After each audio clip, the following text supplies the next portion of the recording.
What's up guys? Today we'll be checking out Infinite on 4K Blu-ray.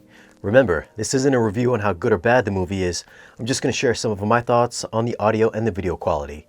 Now let's go over a few tech specs. The movie was shot in 4.5K. It's got a 4K DI. It's rated PG-13. Runtime is 106 minutes and the aspect ratio is 239:1.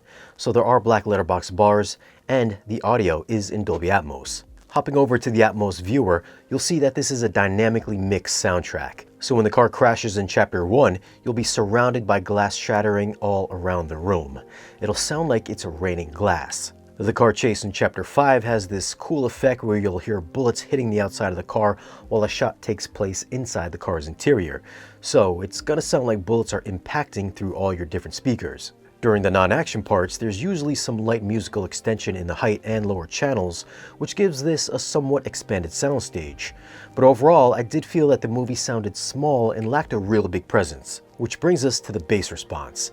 It's got some decent impact during the various shootouts, and the explosions hit pretty hard, but I felt there could have been more for being such a big action flick. If you're new to the channel and you're into new movies and audio and video gear and want to see more content like this, be sure to tap the subscribe button for new weekly videos. Video quality wise, this was shot digitally, so it's got a very clean, very sharp 4K picture. Coming from The Matrix Resurrections, which I thought looked flawlessly crispy, Infinite comes up just a little bit shy of Resurrections. It's still super detailed and it is 4K crisp, it's just missing that extra refined razor sharpness. You'll still get excellent details up close, so eyelashes, pores, wrinkles, tattoos are all highly rendered. Same goes for the backgrounds and all the textures throughout the movie. I even found that the CG effects, such as backdrops and the flashbacks, all remained equally as sharp as the live-action elements. They weren't all realistic looking, but I thought they blended in well enough. As for the HDR, this isn't a super bright transfer, but it's also not overly dim. The outside daytime scenes were the brightest with a natural color palette throughout, so colors won't be jumping off the screen. They're still nicely saturated, while specular highlights do have that bright sparkle. Muzzle flashes and explosions might make you flinch. Black levels were solid and offered up some decent contrast while still retaining visible shadow detail in the darkest shots. So for video quality, I'm gonna go with a 9.8. This is one crisp, detailed 4K movie. I think if the HDR had a little more to it, it'd be just as impressive as The Matrix Resurrections. It's still a reference quality transfer, and it will show off just how good your 4K display can look. For audio, I'm gonna go with an 8.8.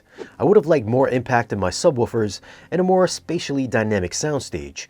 To me, it sounded very generic. But that being said, the effects will immerse you during the action scenes, and it is a very active mix from start to finish. As a whole, it's got an engaging audio mix and an even better video experience.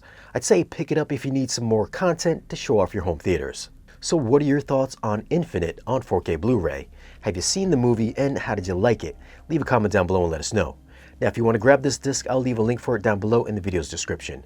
As always guys, thanks for watching. If you want, you can follow us on social media, and if you want to support the channel and get exclusive content or great discounts on audio and video gear, then stop by our Patreon page. Be sure to like, share, and subscribe, and we'll see you again in the next video.